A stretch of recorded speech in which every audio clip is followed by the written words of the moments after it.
So my first year as a life insurance agent, I sold over $500,000 of final expense life insurance over the phone. And in today's video, I'm going to share with you guys the 5 non-negotiables, the 5 things that I did on literally every sales call that allowed me to sell at a really high level. Now, before we get started, I want to share with you guys some evidence. My first 6 months in the business, I sucked, but I ultimately was able to learn how to sell and issue pay over $294,000 of final expense life insurance. And in these 5 methods, it allowed me to sell over $80,000 of final expense in 1 month, and then continually selling $40,000 to $50,000. So if you guys use this, I'm going to give you guys the frameworks that I did on every single call so that you can sell $40,000, $50,000 a premium and actually learn how to master selling life insurance. I believe this is the true secret sauce that actually built me up as an agent and allowed me to become successful and close more deals. So if you want to make more money, want to learn how to sell at a high level, this video is going to help you do that literally instantly. So the first thing that I did on every sales call, and this might sound funny, y'all might think, Peter, did you actually do this? The first thing that I always never did, I guess, that was part of my secret sauce was number 1, I never said the word, guess what it is? Thank you. Okay. I never was the guy that was the Chick-fil-A guy. My pleasure, my pleasure, my pleasure. Thank you, thank you. Because I always had the frame of this. When I came in as a life insurance agent, my frame was all focused on, I'm going to help someone. They're going to pay for my bills. I'm going to make the money. I'm going to make the money. I'm going to make the money. The people who are desperate, people who are needy, people who are person that needs the sale more is the person who says thank you. But instead, I shifted my frame of that I am being the person that is helping someone, okay? So if I'm helping someone, if someone's in need, if someone is truly struggling, desperate, and needs some type of service, and I tell them thank you, it doesn't make sense. But instead, what I wanted to happen is I wanted to sell through a frame where I didn't need to be needy and I didn't need to like have to say thank you. Oh my gosh, thank you so much. And I didn't have to take that approach. So what did it do? It allowed me to refrain from being that needy sales agent. There's so many agents where you don't take control. And when you start saying words like, thank you, oh, absolutely, yes, ma'am, whatever you want, I'm going to sell, I'm going to do it, I'm going to help you. And you become really desperate and needy, you get hung up on and people don't want to buy from you. But instead, if you take the frame like, I got your back, I'm here for you. Whatever you need, Miss Betty, you reach me, I call you, and the prospect is saying thank you, you will win the sales process. But so many agents are so needy.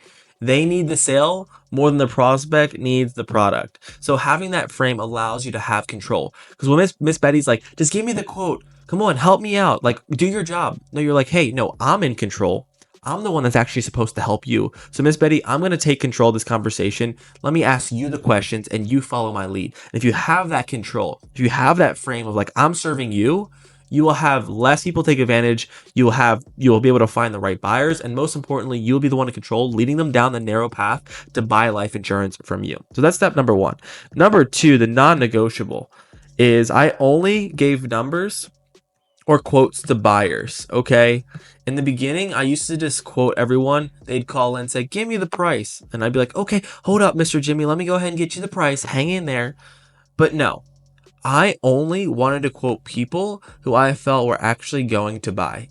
Because I didn't just, give them numbers and then they off with their day. Good luck. See you soon. No, I knew that life insurance is an emotional product. Okay, so people have to be emotionally invested. And most importantly, they have to come down my street. They have to come down my process. They have to come down my funnel until I can get them to buy. So it's like a step process. You go step 1, step 2, step 3, step 4, and then step 5 is the money spot. But if someone's like, I want to go here to here within 2 minutes, that doesn't work. No, you have to go through here first, and you got to go here, and you got to go here, and then eventually I can lead you down the funnel.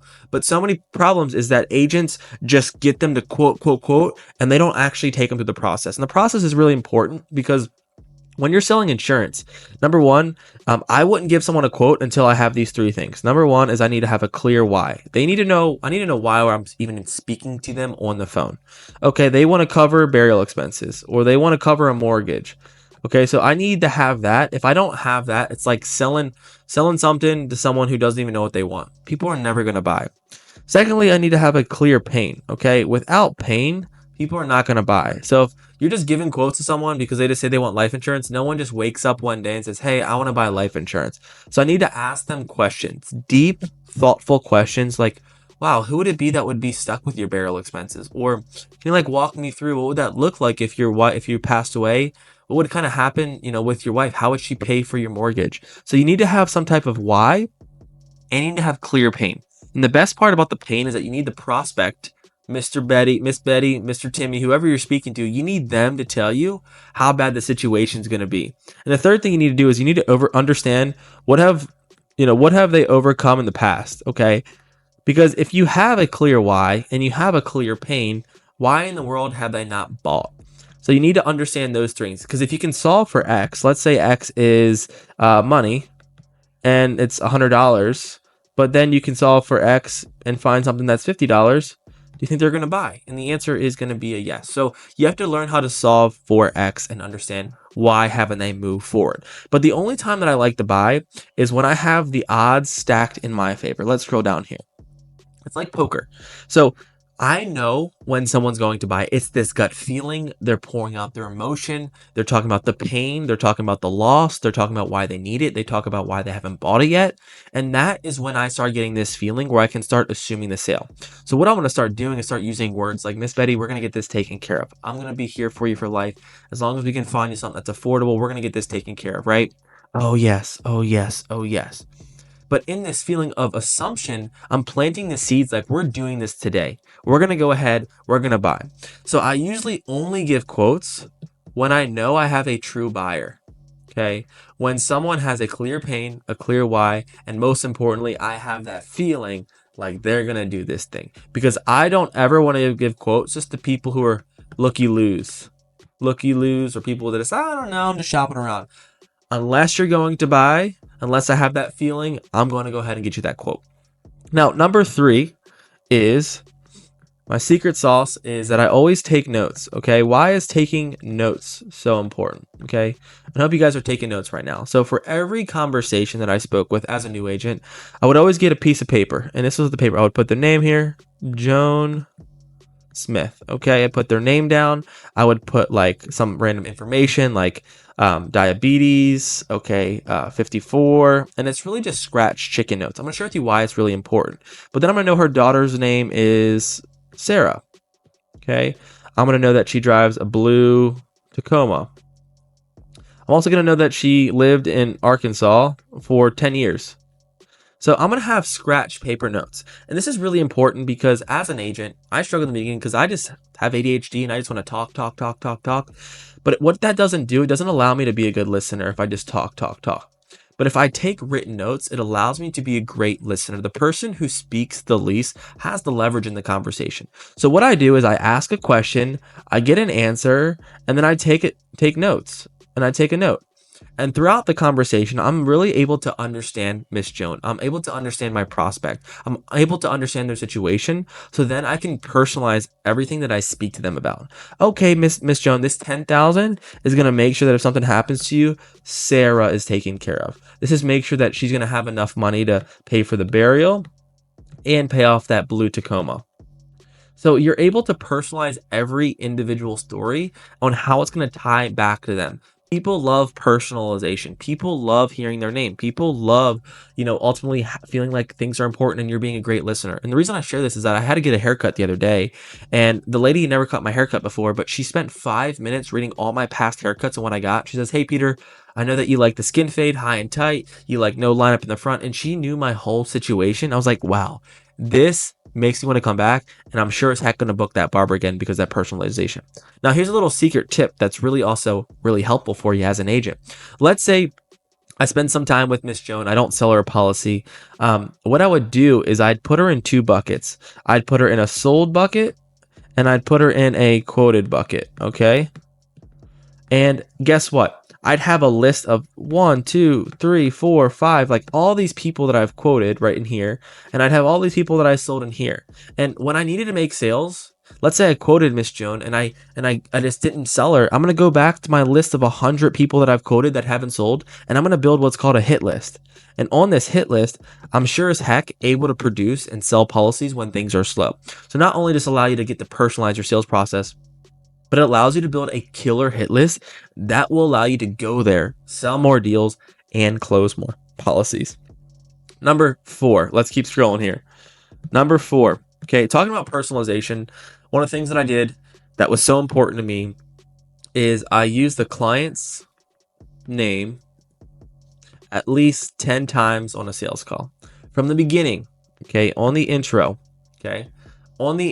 we're using her client's name. We're not using the last name. We're using the intro and the discovery, okay? We're also doing it in the medical section. Okay, Miss Betty, are you on diabetes? Okay, gotcha. In the close. Okay, guys, I heard this from the 48 Laws of Power. It's like your name is one of the most important names you'll ever, be assigned. It's your name from birth. You've heard your name. So having their name memorized, having their daughter's name memorized, having the name of their cat, their dog, their ex-husband, you need to understand the importance of this. If people are just being addressed by sir or ma'am, they don't feel understood. And if you can help them know that, hey, you're on their team, you can make them feel comfortable by using their name. Hey, Miss Betty, we're going to do this together. Miss Betty, it's me and you here. Miss Betty, I'm like your grandson, and your grandson is going to know your name as grandma. Your grandson is going to know you as grandpa. It's that label, and you can use that same framework when you're selling life insurance over the phone. They don't know you. All they have to go off of is your voice, your tonality, and how you present yourself over the phone. And one of the best ways to present yourself, that was like something that I just engraved in my mind, is even why I took notes earlier, is because I had their name in front of me, so I could always repeat back to them in every section. Again, intro, the discovery, the medical section, every parts of the call you were dropping hints. Miss Betty, we're going to do this. Miss Betty, and I got your date of birth is this. Miss Betty, this. And you're going to present them politely so they feel understood. And it's just a small superpower that helped me build that trust, to build that level of connection, because I think one of my superpowers was people got to trust me, and it's all back to just getting people to know that I knew their name and I knew them well, and I wanted to learn about them. Okay. And the last one, number 5, the superpower, is that I had to protect my time. Okay. My time. Now you might say, Peter, that's kind of selfish. What do you mean protect your time? You're here to help people, right? No, I knew that my biggest constraint as an agent was what? Was my time. Okay. So I knew that if I could only speak to 10 people per day, okay, but I had one lady who was ranting for like hours and going on, then I could probably only get to like 7 people. And then I have another person that rants like that on the 7, and I'm only get down to 4 people. And then ultimately, as a salesman, I couldn't speak to enough people. I couldn't get enough at bat. So my time was one of the most important, valuable resources. And what I got really good at is pointing out the people who were just wasting my time. So people who were just wasting my time. So what does that mean? Number 1, if someone's just beating around the bush, saying nonsense, I'm going to shoot them directly. I am here to protect my time, and I'm here to be your professional. I'm not spending just 20 minutes speaking to you just because I want to speak to you. No, I'm here to help you. We're here to do the job. I'm going to be professional. I'm going to be your agent. And if you're talking about everything other than life insurance, I don't have time for that, because I need to find someone who actually needs my help. And this is a really important topic, especially if you're buying leads. And this is what happened. I would literally buy leads. I'd get fresh leads coming in. And if I'm speaking to someone who I know no way in hell, heck, they're talking about they don't have a bank account, they don't have a credit card, they live, they don't have anybody help. They're not really interested in life insurance. And then I see a new lead comes into my pipeline, new lead pops in, bing, just paid $12 for it. I'm going to literally say, Mr. Jimmy, hey, I got to call you back, but I got something really important. I got to go. And I would hang up on them politely. And then I'd call the new lead and I'd say, hey, Miss Sarah, this is Peter. I'm just getting back to you in regard to that request that you sent in on the internet. It shows here you're listed John as the beneficiary. Oh, yeah, I'm looking for the life insurance. And she would be the interested buyer. She has pure intent. You can tell she wants to have this conversation. I'm going to spend my time with Sarah, not John, because he's a tire kicker. So protecting your time is really important, because you can spend the wrong time with the wrong people, go through your whole day, look up, have no presentations, be like, why am I not making sales? But there's some red flags that I want to share with you guys. Number 1, if they don't have banking information. Okay, if they don't have banking, you need to stay away from it, because you can't sell someone a policy. If someone's like, I don't have a bank account, I ask them right now, bluntly, Miss Betty, if we find you a policy, how the heck would you pay for it? really kindly. She's like, oh, I don't know. And then if she doesn't have a way to pay for it, I'm not trying to set up like a Chime account. I'm not trying to call her sister. I'm not trying to go through hoops. Like, get a bank account, call me back. I'll help you, girl. Okay, cool. Secondly is like medical. Okay, medical. There's some people who are really, really sick, and I'm just going to shoot them straight. If someone calls and they have cancer, and I only know that I can go guaranteed issue if I have to go like with one product, then I'm gonna just be short and simple. Like, hey, Miss Betty, you only have a few options left, you know. And they say like, oh, I don't want a waiting period. I don't want a waiting period. I'm like, well, this is all you can get. Did you want my help? Yeah, you're right. You know, I guess you'll take your help. And then you're taxing them. If you just take people where you're not needy, going back to step number one, you will preserve so much time. You will spend less time with the wrong people, and you will spend more time with the right people, helping people. And because ultimately, time is the sealer of your sales, typically if you don't have the skill set. So do the reps, spend the time with the right people, work thoroughly to find the right people, be the hunter. Because every minute that you're wasted with the wrong person, you can't go out there and you can't be a true hunter. And that's where I thrived. I was a true hunter.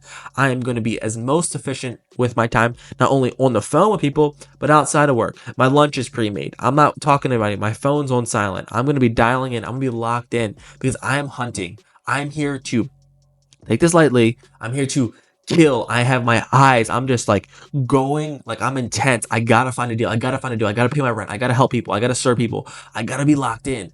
And that's not your mindset. Like, oh yeah, we're gonna just take our time here. Miss Betty, talk to me about your grandchild for 30 minutes. You are going to lose sales, and you're not going to have the volume that you need to win. And lastly, if people are talking about things that don't matter, like their grandson's dirty diaper that happened 3 days ago, that is off the topic of life insurance, do not entertain it. Thank you so much for talking about that, Miss Betty. Back to my script. Back to the script. Back to the script. Back to the scripts. You got to take them through. Lastly, you got to take them through the funnel like we told you guys. You got to take them through step 1, 2, 3, 4, 5. Right here. Boom. 1, 2, 3, 4, 5. If you can lead them down the path there, then you can close them. But if they're on step number 1 and they're talking about all this and you can't even go to step number 2 and you're just wasting all this time here, you're going to be losing money and you're going to be losing deals. So I love you guys. These are the 5 secret things that I do in all my sales calls that have helped me explode, make more money, crush as a life insurance agent. And if you want more videos like this, let me know. Drop them below. Love you guys. I'll see you in the next one. Take care. Cheers.